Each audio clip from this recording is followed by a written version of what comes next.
Pare, paano tayo tuturuan yan eh? Bulag yan. Yari ka, ha? Bulag nga yan si sir, pero hindi naman yan bing eh.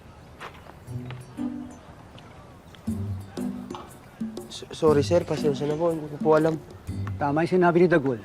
Paano ko kayo tuturuan kung ganito kalagayan ko?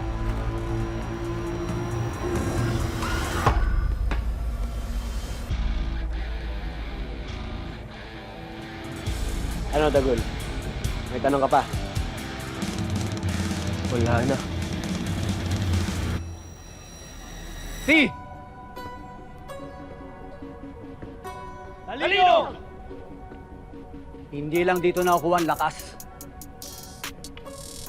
Tandaan nyo. Pati dito. Kaya kailangan talasan yung pag-iisip nyo. Ay!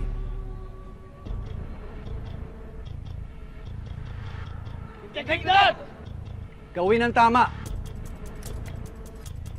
Kahit walang nakakakita. Baba mo yan. Baba mo. Okay.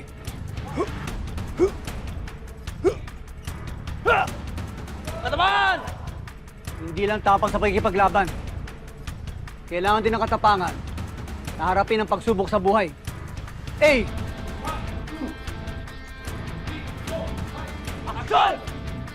Walang silbi ang naisip at pinaplano kung hindi nyo aaksyonan. S!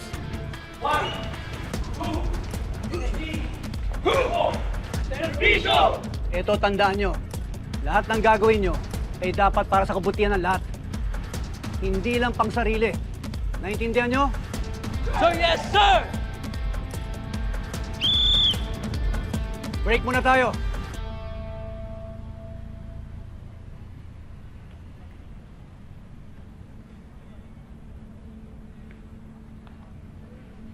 Sorry po, Sir Yani. Nagkamali na naman po ako. Okay lang yun. Ang importante, gusto nyo matuto. Basta wala lang susuko. Oo, sir. Tulad niyo po, hindi po sumusuko. Bilib kami sa'yo, Sir Yani. Kaya kami nagpupursige dahil sa'yo. Kung kinaya mo, ibig sabihin kaya rin namin. Para sa susunod na pagkakaharap namin ng mga Victor, mas malakas na kami. Basta ho, kung kayo magsasawang tuluan kami ha.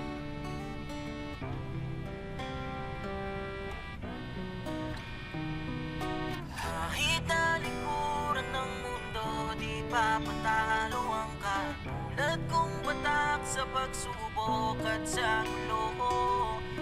Gugulatin ka ng inakala. Pwede ka po ba namin tawaging maestro? Oo nga. Maestro. Batang rile. Kahit talikuran ng mundo, di papatalo